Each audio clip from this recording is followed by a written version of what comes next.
नमस्कार, जय हिंद। एक बार फिर से आप सभी का बहुत बहुत स्वागत है हमारे YouTube चैनल पर। राजस्थान के विधानसभा चुनाव को लेकर एक बार फिर बिगुल बज चुका है। सियासी पारा अपने सरगर्मियों पर है। वहीं राजस्थान के अंदर 200 सीटों पर होने वाले विधानसभा चुनाव को लेकर बीजेपी, कांग्रेस और आम आदमी पार्टी के साथ साथ अन्य पार्टियों के बीच में भी काफ़ी ज़्यादा मुश्किलें बढ़ती हुई नजर आ रही है। 25 नवंबर को राजस्थान के अंदर होने वाले चुनाव के बीच में बीजेपी पार्टी को नींद उड़ाने वाला सर्वे जारी हो चुका है।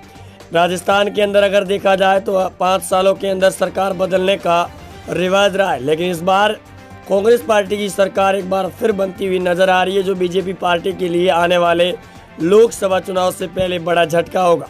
पूर्व सीएम वसुंधरा राजे को दरकिनारा करके बीजेपी पार्टी को काफ़ी ज़्यादा नुकसान होता हुआ नजर आ रहा है। तो वहीं कांग्रेस पार्टी के वर्तमान सीएम अशोक गहलोत, जो खुद को जादूगर कहने वाले, और जादूगर की जादूगरी एक बार फिर 25 नवंबर को चलने वाली है। और कांग्रेस पार्टी के द्वारा राजस्थान की जनता को दी गई बड़ी योजनाओं के बाद में राजस्थान की जनता का भी मूड बदलता हुआ नजर आ रहा है कि एक बार फिर राजस्थान के अंदर कांग्रेस की सरकार और अशोक गहलोत को लाना होगा अगले 5 सालों के लिए। ये देखना बड़ा दिलचस्प होगा कि भाजपा पार्टी कैसे अपने इन दिनों का सामना करती है। 25 नवंबर को होने वाले चुनाव से पहले जारी हुए इस माह ओपिनियन पोल सर्वे के अंदर आपको एक एक सीट के बारे में देंगे पूरी की पूरी जानकारी। उससे पहले आप चैनल पर नए हैं तो चैनल को कर दे सब्सक्राइब और वीडियो को कर दे दोस्तों ज़्यादा से ज़्यादा शेयर, और नीचे हमें कमेंट करके जरूर बताएं। लेकर चलते हैं आपको सीटों की ओर। सबसे पहले बात करें उदयपुर जिले की कुल 8 विधानसभा सीटों की, जिसमें 3 सीटें बीजेपी को, 5 सीटें कांग्रेस को और अदर के खाते में उदयपुर मेवाड़ से 0-0 सीट जाने का अनुमान दिया गया। आगे अगर बात की जाए बाड़मेर जिले का, जो पश्चिमी राजस्थान का सबसे बड़ा जिला है, 7 विधानसभा सीटों में 2 सीटें बीजेपी को, 4 कांग्रेस पार्टी को और 1 सीट अदर पार्टी के खाते में जाती हुई दिखाई दे रही है। आगे बात करें बीकानेर की मध्य प्रदेश की ओर में, जहां 7 सीटें बीजेपी को, 2 सीटें कांग्रेस को, 5 अदर पार्टी के खाते में 0-0 सीट जाने का अनुमान दिया गया है। चित्तौड़गढ़ की बात की जाए कुल 5 सीटें हैं, जिसमें बीजेपी 2 सीटें, कांग्रेस को 3 सीटें, अदर के खाते में यहां से 0 सीट मिलने का अनुमान दिया गया है चित्तौड़गढ़ जिले के ओर से। आगे अगर बात की जाए कोटा जिले की, जहां 6 सीटें बीजेपी को, 2 सीटें कांग्रेस के खाते में, यहाँ से भी 4 सीटें जाने का अनुमान दिया गया है एबीपी न्यूज़, फलोरी, सट्टा बाजार और आज तक के सर्वे में। आगे बात की जाए जयपुर की कुल 19 विधानसभा सीटों में बीजेपी को 7 सीटें, कांग्रेस पार्टी को 12 सीटें मिलने का अनुमान दिया गया है। इस बार जयपुर के अंदर भी कांग्रेस पार्टी आगे चल रही है।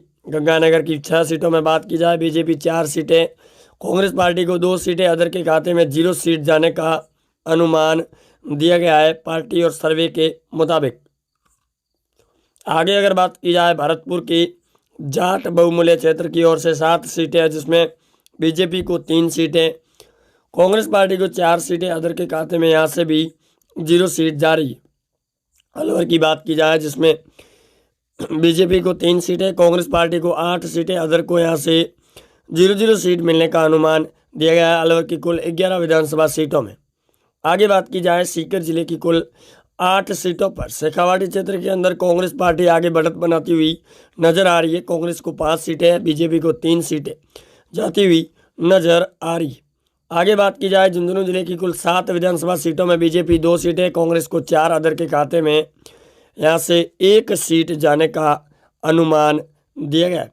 झुंझुनू के अंदर बात की जाए कुल 7 सीटों में 2 बीजेपी और 5 कांग्रेस पार्टी के खाते में जाती हुई नजर आ रही है, जो अपने आप में काफ़ी ज़्यादा बदलाव देखने को मिल रहा है इन 5 सालों के अंदर कांग्रेस पार्टी का।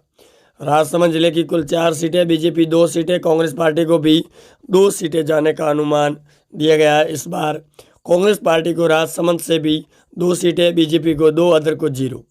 हनुमानगढ़ की बात की जाए कुल 5 सीटें, जिसमें बीजेपी को 2 सीटें और कांग्रेस को 3 सीटें मिलने का अनुमान दिया गया है। आगे अगर बात की जाए दोस्तों हनुमानगढ़ जिले के बाद में सीधे तौर पर देखा जाए तो काफ़ी ज़्यादा बदलाव देखने को मिल सकता है, और हनुमानगढ़ जिले की सीटें एक बार फिर हमने अपडेट करती है क्योंकि लगातार चल रहा है वीडियो। आगे अगर बात की जाए नागौर जिले की 10 सीटों में, जिसमें बीजेपी को 3 सीटें, कांग्रेस पार्टी को 7 सीटें, अदर के खाते में यहाँ से भी 0 सीट आम आदमी पार्टी का सुपड़ा साफ नजर आ रहा है। आरएलपी भी इस बार खारिज। जोधपुर जिले की 10 सीटें, जिसमें बीजेपी को 3 सीटें, कांग्रेस पार्टी को 5, अदर के खाते में 2, यानी कि अब अशोक गहलोत के जिले के अंदर कांग्रेस पार्टी बढ़त बनाती हुई नजर आ रही है। आगे अगर बात की जाए, राजस्थान के अंदर काफ़ी ज़्यादा बदलाव देखने को मिल सकता है। वहीं उदयपुर के अंदर कुल मेवाड़ सीटों में बात की जाए तो भी कांग्रेस पार्टी काफ़ी ज़्यादा बढ़त बनाती हुई नजर आ रही है। अलवर की कुल 11 सीटों में बीजेपी 3 सीटें, कांग्रेस पार्टी को 8, अन्य के खाते में 0-0 सीट जाने का अनुमान दिया गया है सर्वे के मुताबिक।